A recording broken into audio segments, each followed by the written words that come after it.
ready to turn your 3D modeling passion into a paycheck. First, master your craft. Whether you're using Blender, Maya, or ZBrush, focus on creating high-quality, detailed models. Experiment with different styles and niches to find your specialty.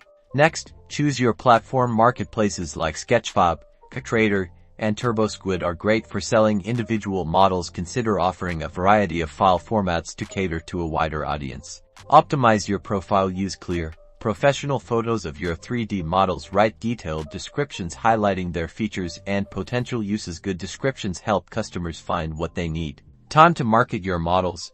Use social media platforms like Instagram, Twitter, and ArtStation to showcase your work. Engage with the 3D modeling community and participate in relevant discussions. Pricing is key. Research similar models to gauge the market value. Consider factors like complexity, detail, and file format. Offer competitive prices while ensuring a profit margin for your time and effort.